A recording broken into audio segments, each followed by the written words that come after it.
کبھی کوئی خطا ہو جائے، غلطی ہو جائے، گناہ کا صدور ہو جائے اور انسان فوراً توبہ کر لے، فوراً رجوع کرے، پشیمانی اسے ہو جائے، عزم مصمم کر لے دوبارہ میں نہیں کروں گا، تو اللہ بخش دے گا۔ انما التوبۃ علی اللہ للذین یعملون السوء بجہالۃ ثم یتوبون من قریب، سورہ نساء میں فرمایا اللہ کے ذمے ہے ان لوگوں کی توبہ قبول کرنا۔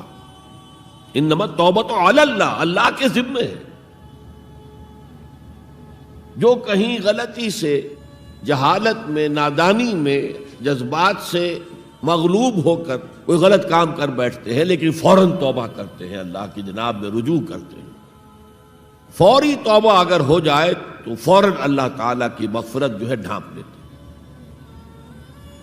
لیکن اگر مستقل طور پر کسی ایک معصیت پر بھی ڈیرا ڈال دیا جائے، مثلا آج کی دنیا میں جو بہت بہت کامن شے ہے، سود جسے اللہ نے حرام قرار دیا، جس پر اللہ کی طرف سے اعلان جنگ ہے، فَأَذَنُوا بِحَرْبٍ مِّنَ اللَّهِ وَرَسُولِهِ، تو سن لو، الٹیمیٹم ہے اللہ اور اس کے رسول کی طرف سے۔ اسے اپنے کاروبار کا مستقل جز بنا لیا تو ایک غلطی، ایک گناہ بھی انسان کو ہمیشہ کے لیے جہنم میں ڈال سکتا ہے۔ بلا من کسب سیئۃ واحاطت بہ خطیئتہ فاولئک اصحاب النار هم فیہا خالدون۔ کیوں نہیں؟ کسی نے جان بوجھ کر ایک بڑا گناہ کمایا، چھوٹے چھوٹے گناہ جو ہے، گناہ صغیرہ، وہ تو خود بخود بھی دھلتے رہتے ہیں، اللہ کی رحمت سے صاف ہوتے رہتے ہیں۔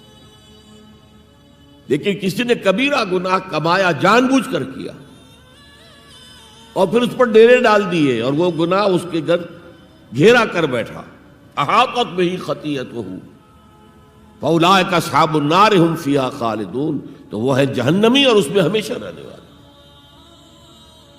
تو اطاعت اللہ کی، اطاعت رسول کی، یہ تو اسلام کا بنیادی مطالبہ ہے۔ اگر یہ بھی نہیں ہے تو پھر کچھ نہیں، اگر یہ نہیں تو بابا پھر سب کہانیاں۔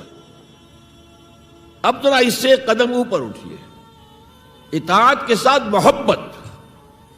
جب اللہ کی اطاعت کے ساتھ اللہ کی محبت جمع ہو جائے گی تو اس کا نام ہے عبادت۔ امام ابن تیمیہ رحمۃ اللہ علیہ کے جو شاگرد رشید ہیں، حافظ ابن قیم رحمۃ اللہ علیہ، انہوں نے عبادت کی ڈیفینیشن کی ہے۔ عبادت کیا ہے؟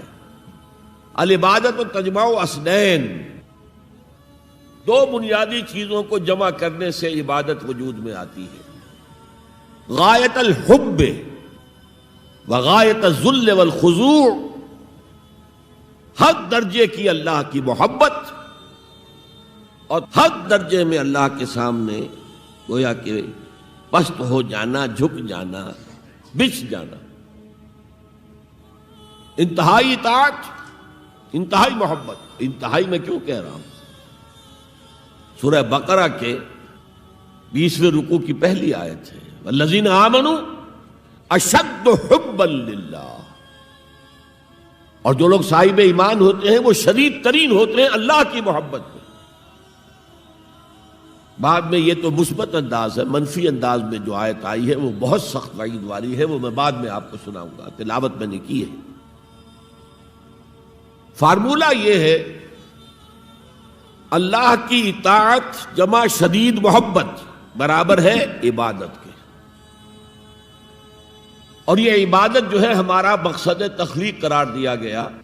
سورہ زاریات کی یہ آیت آپ میں سے حضرات کے علم میں ہوگی، وَمَا خَلَقْتُ الْجِنَّ وَالْإِنسَ إِلَّا لِيَعْبُدُونَ، میں نے جنوں اور انسانوں کو نہیں پیدا کیا مگر صرف اپنی عبادت کے لیے۔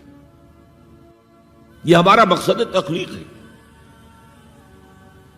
اس میں سے اطاعت والے حصے کی صحیح ترجمانی کی شیخ سعدی رحمۃ اللہ علیہ نے، زندگی آمد برائے بندگی، زندگی تو آئی ہے اطاعت کے لیے، بندگی کے لیے، غلامی کے لیے، عبدیت کے لیے۔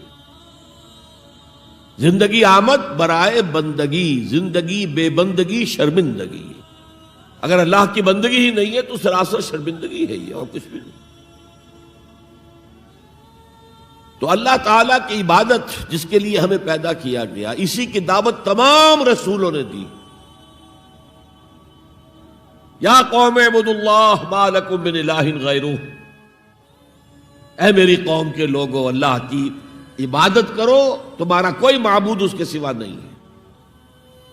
حضرت نوح کی دعوت بھی یہی تھی، حضرت ہود کی بھی یہی تھی، حضرت صالح کی بھی یہی تھی، حضرت شعیب کی بھی یہی تھی. بس فرق کیا ہے کہ پہلے رسول آتے تھے اپنی اپنی قوموں کی طرف صرف، لہذا آپ کو ان رسولوں کے ضمن میں ملے گا یا قوم اعبدوا اللہ ما لکم من الہ غیرہ، اے میری قوم کے لوگوں، اللہ کی عبادت کرو، اللہ کی بندگی کرو، اللہ کی پرستش کرو، اسی کو اپنا محبوب اصلی بناؤ اور اس کے ہر حکم کی اطاعت کرو. یا قوم اعبدوا اللہ ما لکم من الہ غیرہ.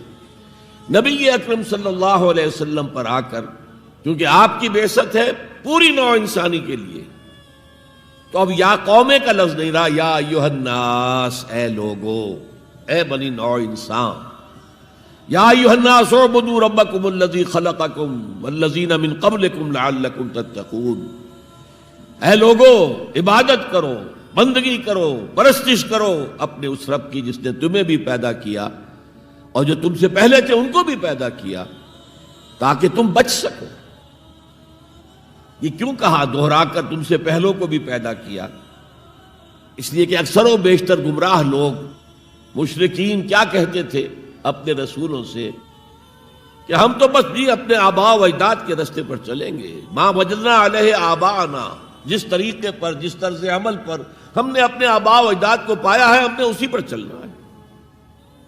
تو واضح کر دیا تم بھی مخلوق ہو، وہ بھی مخلوق تھے، تم بھی انسان ہو، وہ بھی انسان تھے، تم سے بھی غلطی ہو سکتی ہے، ان سے بھی ہو سکتی تھی.